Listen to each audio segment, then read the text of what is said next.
नमस्कार नमस्कार। और ठीक है सर? नमस्कार। बढ़िया बढ़िया।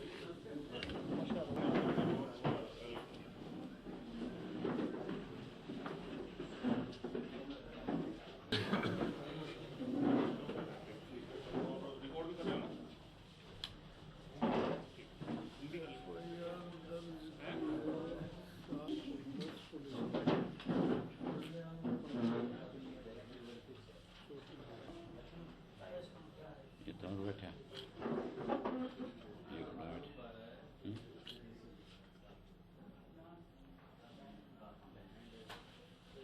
करें शुरू। पिछले कोई 45 दिन से लगातार 5 जातियों के लोग धरने पे बैठे। कोई भी सरकार जो होती है उसको इस बात को लेकर के हर वक्त एक चिंता रहती है कि मेरे प्रदेश के अंदर लोगों को मजबूरी बस कहीं कोई प्रदर्शन नहीं करना पड़े, कहीं कोई धरना ना देना पड़े। उसके लिए सरकार हमेशा बातचीत का एक रास्ता बना करके रखती है। लेकिन बड़ी हैरानी की बात है, हमने सेशन के दौरान में मुख्यमंत्री से ये कहा था कि आपने 5 जातियों को आरक्षण देने की बात सभी विधानसभा में कही थी और विधानसभा में आपने सर्वसम्मति से इनको आरक्षण में शामिल भी किया था। और उस वक्त आपने ये भी माना था कि जो इनके खिलाफ मुकदमे दर्ज हुए हैं, जो शर्तें उस वक्त में आंदोलनकारियों के द्वारा रखी गई थी, आपने वो सारी मानी थी। तो फिर आज की तारीख में आपने इनको धरनों पे बैठने के लिए फिर से क्यों मजबूर कर दिया? मैं तो आज भी सरकार से इस बात के लिए आपके माध्यम से कहना चाहूँगा कि मुख्यमंत्री को तुरंत वो दिल्ली कूच करें 20 तारीख को। उससे पहले जो बात उन्होंने अपनी तरफ से कही थी उस फैसले को उनको लागू करना चाहिए ताकि लंबे समय से चला आ रहा ये आंदोलन समाप्त हो और प्रदेश के हालात भी सामान्य हो।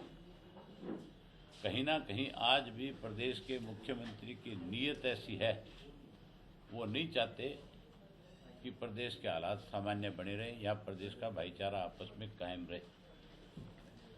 जहां जाट आरक्षण आंदोलन को लेकर के सरकार कोई ना कोई नया विवाद खड़ा करना चाहती है, इसी तरह से SYL के मामले पे भी पहले तो विधानसभा के अंदर इन्होंने अपनी वास्तविकता जाहिर करी।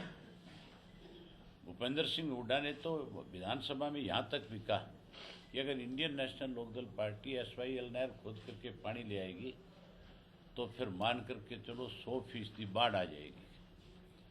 उनको तो इस बात की चिंता थी नहीं कि नहर का पानी आए।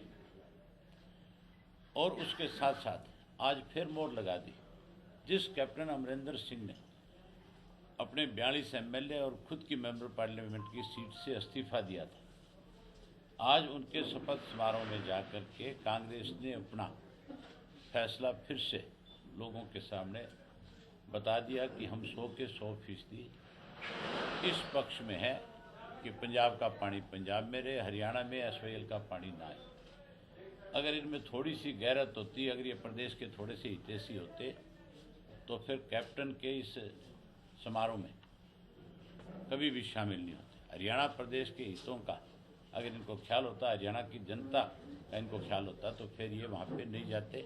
अगर आप इनसे पूछोगे तो फिर ये पता नहीं कौन कौन से बहाने निकालेंगे। मुख्यमंत्री बनने से पहले अब भी कहा है, मुख्यमंत्री लेने से पहले भी कहा है कि पानी नहीं दूंगा। और पंजाब का जो कैप्टन अमरिंदर सिंह जो आज मुख्यमंत्री बने हैं, उन्होंने तो मुख्यमंत्री पद की शपथ लेने से पहले ये बात कही थी कि मैं किसी कीमत पे एक बूंद भी पानी नहीं दूंगा। ये कहने के बाद अगर हमारे प्रदेश के कांग्रेसी नेता उस समारोह में शामिल होते हैं तो फिर मान करके चलो वो इस प्रदेश के हितैषी नहीं, कहीं ना कहीं वो इस प्रदेश के गद्दार हैं।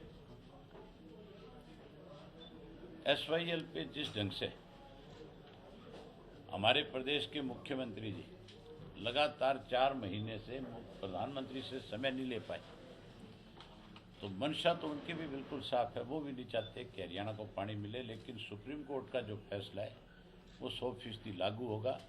इसके लिए कल हमने केंद्र की सरकार उस फैसले को लागू करे, उसके लिए कल दिल्ली के संसद का घेराव किया था। और जब हमने घेराव किया तो हमारे लोगों पे पुलिस ने बिना किसी वार्निंग के, बिना किसी हमने कोई ऐसा एजिटेशन नहीं किया, कोई ऐसा काम नहीं किया जिसकी वजह से किसी का कोई नुकसान हो, लेकिन उसके बावजूद पुलिस ने लाठियां बरसाई, पुलिस ने लोगों पे सीधे डंडे मारे, महिलाओं के ऊपर डंडा और लाठी चार्ज किया। इंडियन नेशनल लोकदल पार्टी की आवाज़ को इस तरह से कोई नहीं दबा सकता। हमने कल ही अपनी पीएससी की मीटिंग करी और उस मीटिंग के अंदर अगला फैसला ले लिया, क्योंकि हरियाणा प्रदेश चौधरी देवीलाल का बनाया हुआ प्रदेश है। चौधरी देवीलाल के अनथक प्रयास की वजह से अलग हरियाणा प्रदेश बना था।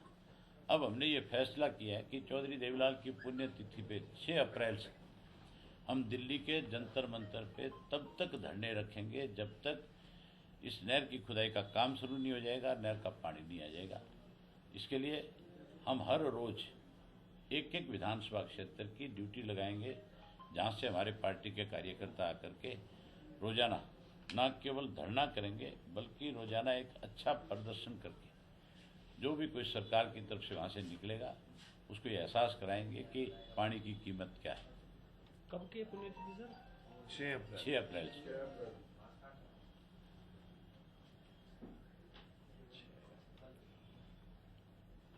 तो केवल एसवाईएल के इशू को लेकर के नहीं जाएंगे हम। अब लोगों के बीच में और जो 2 इशू है, तीन इशू और जो इस प्रदेश के है, किसान के साथ जो फसल बेचने के समय में जिस तरह से किसान को लूटा जाता है उसको लेकर के भी लोगों के बीच में जाएंगे। स्वामीनाथन की रिपोर्ट लागू हो, इसके लिए भी हम लोगों के बीच में जाकर के उनसे कहेंगे कि इस रिपोर्ट को लागू करवाने के लिए हमें अगली लड़ाई लड़नी पड़ेगी।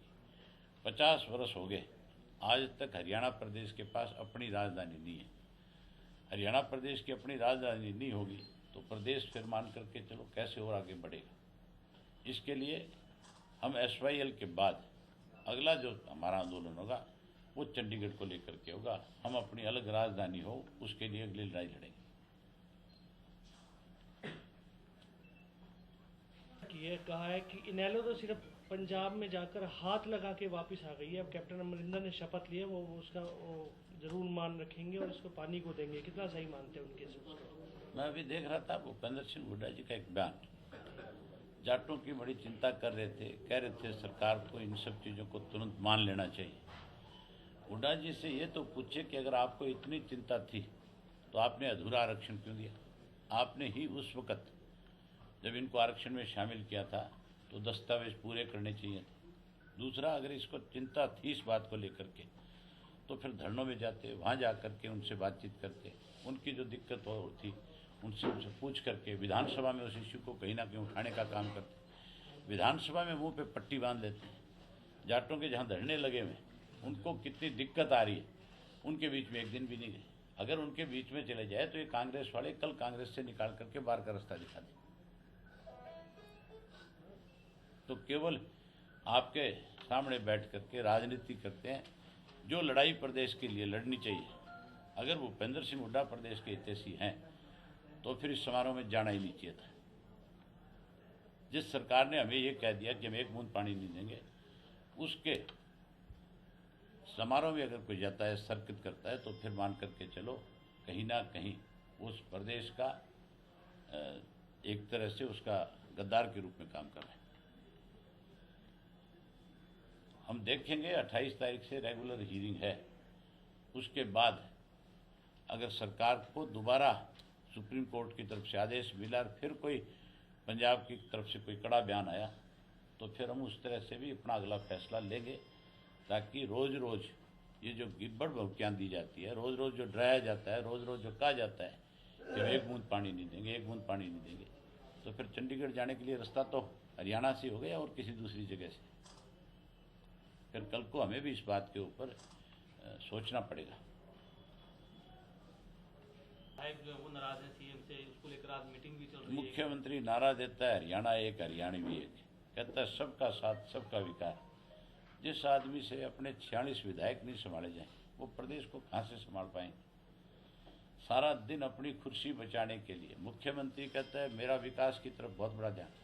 अगर विकास की तरफ ध्यान हो तो फिर चंडीगढ़ के दिल्ली के चक्कर नहीं काटने पड़ते। फिर तो चौधरी ओम प्रकाश चौटाला की तरह सारा दिन प्रदेश के लोगों के बीच में रहे, तो सारा दिन अपनी कुर्सी कैसे बचे, इसके लिए सुबह से शाम तक बेचारे भाग दौड़ करते हैं।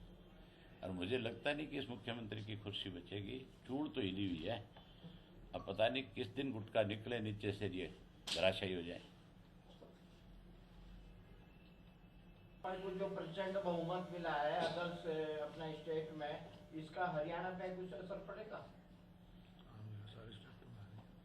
यहाँ पे जाट आंदोलन और हरियाणा दोनों पे, जहाँ तक यूपी का सवाल है, अगर कोई भी राजनीतिक पार्टी इस प्रजातांत्रिक मुल्क के अंदर सांप्रदायिकता की बात करे तो फिर वो देश के दुश्मन है। वहाँ एक सांप्रदायिकता का नारा लगा और नारा लगा करके ये प्रचंड बहुमत में है। इसका खामियाजा लोकसभा में भुगतेंगे। लोकसभा में तो कह रहे हैं कि 2019 तो हमारी पक्की हो गई है।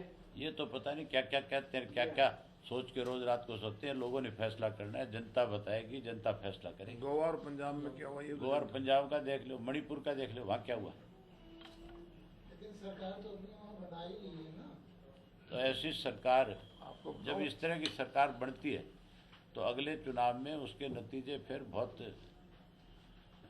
दूसरी तरह के आते हैं। सन 1982 में चौधरी देवीलाल को इस तरह से रोकने की कोशिश करी थी कांग्रेस ने, और 87 का जब चुनाव हुआ था तो कांग्रेस के 5 जीते थे, 4 कांदिए थे, 1 रोने वाली थी। यही हालत इनकी हो जाएगी। ईवीएम्स को लेके क्या कहना है आपका? ईवीएम बोल रहे हैं कि उससे भी गड़बड़ी हुई। जब सारी दुनिया के अंदर बिना ईवीएम के वोटिंग होती है तो भारत कोई अनोखा देश थोड़ा ही है। यहाँ पे हमारे यहाँ पहले जो पर्ची सिस्टम से वोट डलता था, अगर लोग अपना वोट डालना चाहते हैं तो फिर उनको इस बात के लिए, जब लोगों की एक भावना है, लोग चाहते हैं कि ईवीएम ना हो, हम अपना वोट पर्ची से डाल करके आए, तो फिर फैसला बदलने में सरकार को दिक्कत क्या है? क्यों रोजाना इलेक्शन कमीशन पे इस बात को लेकर के राजनीतिक लोगों को उंगली उठानी पड़ती है?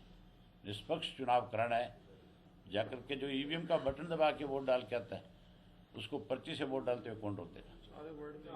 पूरी दुनिया के अंदर आज भी वोटिंग जो है वो स्लिप से होती है। जो बाकी लोग जो मांग कर रहे हैं, बोल रहे हैं, एलिगेशंस लगा रहे हैं कि इसके वजह से ईवीएम मशीन गड़बड़ की, इसलिए ये एलिगेशन इन लोगों ने तो अब लगाया है। चौधरी ओम प्रकाश चौटाला जी ने तो पिछला जो चुनाव था, इससे पिछला विधानसभा का जो चुनाव था, उसमें ही ये आरोप लगाया था 2010 के 9 के चुनाव में खुला आरोप लगाया था हमने कि ईवीएम पे जो वोटिंग है कहीं ना कहीं उसमें गड़बड़ होती है। आपको लगता है आपकी बार हुआ है गड़बड़? जो लोग मांग कर रहे हैं, अगर गड़बड़ नहीं हुआ है तो उसकी इंक्वायरी होनी चाहिए। आपका पर्सनल ओपिनियन? मैं तो कह रहा हूँ आपको कि ईवीएम से वोटिंग होनी नहीं चाहिए। हर हालत में वोटिंग जो है स्लिप से होनी चाहिए। तो ये पर्ची से होती है, बैलेट पेपर से होती है। दुनिया का कोई मुल्क नहीं है जिसमें ना होती। कल कितने लोगों को चोटें आई हैं जी?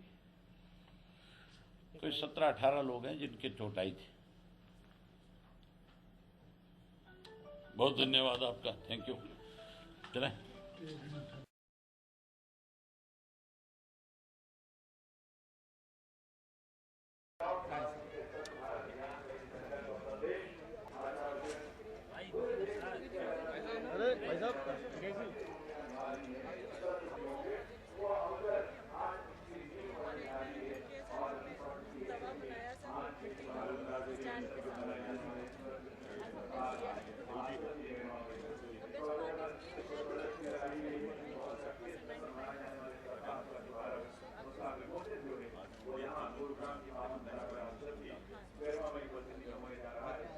हम सबके बीच हुआ है। अच्छे राव की ओएसडी पेयजल और स्वच्छता मंत्रालय भारत सरकार श्रीमती नवराज साकार करने के लिए प्रतिबद्ध है, संकल्पबद्ध है, और उसमें महिलाओं की और हमारे बहनों की, बालिकाओं की जो भूमिका है, हमारे माननीय केंद्रीय मंत्री महोदय का स्वागत करने के लिए बहुत सारे नेताओं के बीच उसकी प्राथमिकता है स्वच्छ भारत अभियान, और आज हम सबके बीच बना रहे हैं गुरुग्राम में, हमारे लिए बहुत सौभाग्य की बात है। मैं निवेदन करूंगा करके उनका स्वागत अभिनंदन करेंगे। आप सबके कर्तव्य के साथ, आप सबके कार्यों के साथ बलराम तालियां सबकी बजती रहनी चाहिए सभी अतिथियों के लिए। निवेदन करूंगा श्री